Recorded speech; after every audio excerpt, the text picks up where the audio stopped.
What makes music a powerful form of storytelling is that it is an intensifier. There's something inherent in the power and magic of music that will make you feel more of what you're feeling. So if you're sad and you throw on a breakup song, get ready to be way sadder than you were.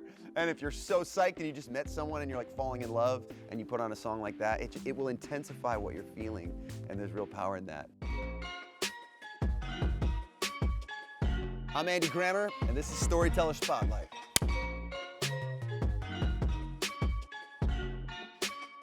I got into music from a very young age without even really knowing it, just because my dad and my mom wrote songs together. And my dad is a Grammy-nominated children's singer, and so around the dinner table, they'd be talking about like the hook, and is this bridge working, and how are you using words, and how are they fitting together, and how are they actually impacting people. Art and music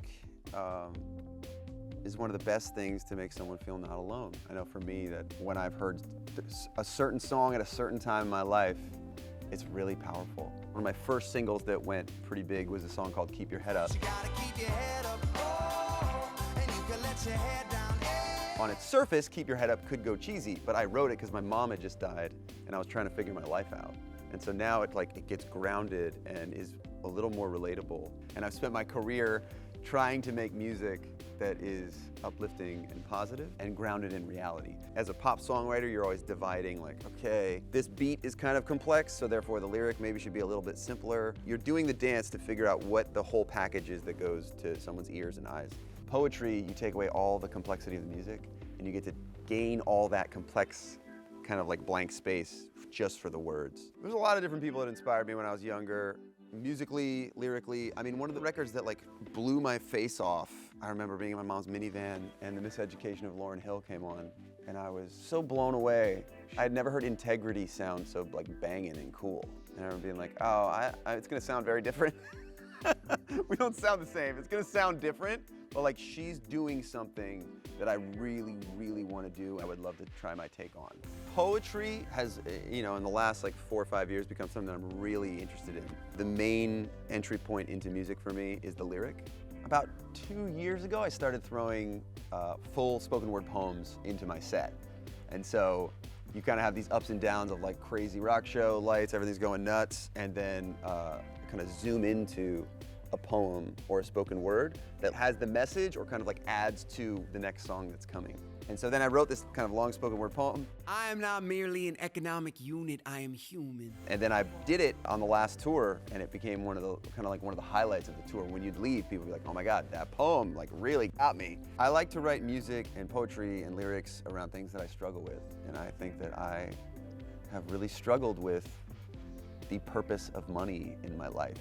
If you grow up in America, you just go like, make as much as you can. Go for it. Like, if you can get the most, this is the game, and then you win. And that just has not seemed to be the case in my life. So I'm constantly searching for what the right balance is with money and the way that we work for it and the way that it affects us. I am not merely an economic unit. I am human. How far off are we that can sound confusing? I want to strive for more, but oftentimes I don't know how to. I need a new money that measures my inherent value.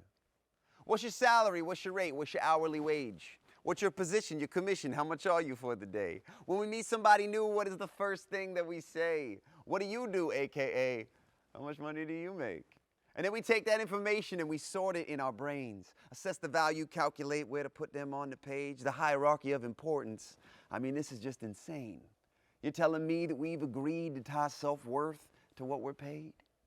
You're telling me that we've agreed to tie self-worth to what we're paid?